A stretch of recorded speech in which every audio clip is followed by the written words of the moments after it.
From KUNC and the NPR network, this is In the NoCo. I'm Brad Turner, in today for Aaron O'Toole. Scientists in Boulder at the Atmospheric Research Center known as NCAR study everything from storms to wildfires to drought. But recently, the Trump administration has worked to dismantle NCAR and to hand over a core piece of NCAR's technology, its powerful supercomputer, which helps study weather and climate. The administration wants the University of Wyoming to manage the supercomputer rather than the group of more than 100 universities that currently oversee it at NCAR's headquarters in Boulder. But last week, a federal judge stopped that transfer. Colorado Sun reporter Michael Booth talked with me about why the supercomputer was on the table and how the uncertainty around NCAR's future has taken a serious toll on the staff. Michael, NCAR's supercomputer powers a core part of its research. What exactly does that supercomputer do? It's based at University of Wyoming, but run by NCAR, and then this very complex relationship where NCAR actually contracts with UCAR, the University Corporation for Atmospheric Research, which is a consortium of 139 of the top universities and colleges in the country, and have about 1,400 employees between Boulder and the other locations. And the supercomputer that's located in Wyoming is meant to do all the heavy computing it takes these days to look at big weather models, big atmospheric models, and then calculate things out and use that information to benefit whether it's a government, whether it's a private corporation that might need to know about the weather coming up and have more exact planning, to other nonprofits that study climate change and study the atmosphere. And NCAR and UCAR are Boulder is a base for both of those organizations. Yes. Why did the Trump administration want to hand the supercomputer over to the University of Wyoming? It started back as part of all of Trump administration's cutbacks of basic science and basic research, where they obviously had Elon Musk and his group in that said we could slash any number of places and no one would ever notice. It would actually be good and free up private enterprise. And so they looked at big labs like Boulder from their perspective as a waste of money and where the government should not be acting. So they started warning NCAR and UCAR that they were going to be cutting back, and then it became a much more political thing. A federal judge in Denver stepped in last week and issued an injunction that pauses the transfer of the supercomputer. Why did the judge say he issued the injunction?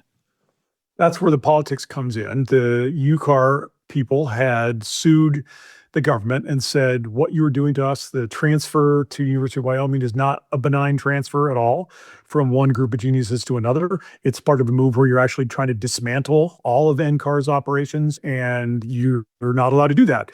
We have government contracts, you have government goals, and they had made the argument that instead it became part of Trump's attack on blue states, and in particular an attack on Colorado, because Governor Polis at that time was refusing to pardon or commute the sentence of Tina Peters. And we can talk more about Tina Peters' situation. He's become fairly famous. But also part of a lot of other attacks on Colorado budget issues, Colorado federal spending that Phil Weiser, the Attorney General, had said was all part of political retribution on Trump's part and not legitimate government operations. Right. Tina Peters is the county clerk from Mesa County on the Western Slope who was convicted of election tampering and has now had her sentence commuted by Governor Polis. This latest decision that we're talking about actually came out on the same day that Tina Peters was released from her prison sentence. And her prison sentence had been shortened to a couple of years, obviously very controversial, separate controversy within the Democratic Party about whether Polis should have done that. But it's all part of this case. And so the UCAR had made this argument that it was all illegal political retribution and not legitimate government budget setting. And the judge last week said, you're right, we agree. It does all seem to be very, very illegitimate political retribution and not part of a sane budget process. The judge also wrote about a quote-unquote brain drain happening due to this possible transfer. What sort of researchers and experts have recently left NCAR? Yes, when you were asking for an injunction, one of the things you need to show is kind of immediate, irreparable harm from whatever is going on. And the judge said, yeah, you're right. It does look like that's happening. There are about 1,400 employees. There were some budget cuts already and some left. But a lot of people apparently have been leaving because of the uncertainty of the situation. They don't know about their future job. They don't know who's going to be managing them as part of all these machinations at a higher level. And in supercomputing, you're talking about PhD level people, and even the loss of 8 people in one highly technical area that the judge cited can be a big brain drain. And then if you've got dozens more that might be leaving or threatening to leave, that can alter the ability of the organization to carry out its functions. And that the judge said, we can't have that. We need to have an injunction. We need to let this play out in court. But in the meantime, you need to let the current manager stay in place. So how does the injunction change the calculation or the situation for NCAR employees who are nervously eyeing the door while all of this is up in the air? It certainly doesn't settle it for once and for all, but it does say specifically in the language of an injunction in a federal court that they are likely to win on the merits of their arguments. And that's why I am giving you this injunction. So it's kind of a signal to the employees that they will win in the long term, that their managers should stay in place. No guarantees, of course, because it has to go to trial. But the judge is sending a signal that there should be more stability. You should be able to count on your jobs, at least for the near term. And so the managers can go to the employees and say, hey, look, can you please stick with us? We're on your side. We're fighting hard. And we're trying to keep this brain trust in place. And so stick with us. This second Trump administration has gotten backing on some of its policies from judges going all the way up to the U.S. Supreme Court. How surprised were you by the judge issuing an injunction last week on this matter at NCAR? They have also lost a lot on the budget issues and have gotten a lot of injunctions by Phil Weiser and by attorney generals in other states on everything from SNAP benefits to immigration cases to spending in other agencies.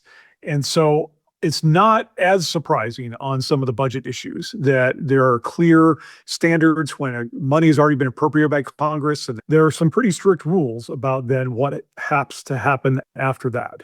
And so if you try to completely tear those up and blow it up and kind of do it gleefully, as the Trump administration was doing, you're going to run into federal judges who say, no, these rules are in place for a reason. And so you're not going to be able to do it this quickly.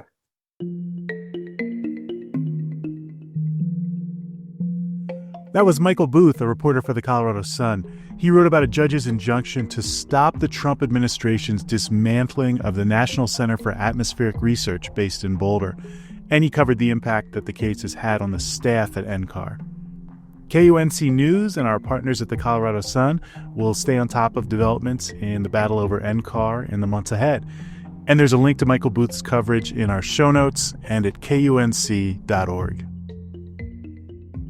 If you have feedback on this episode or any interview on In the NoCo, email us, noco@kunc.org. That's NOCO@kunc.org. We love hearing from listeners. That's it today for In the NoCo. I'm Brad Turner. Thanks for listening.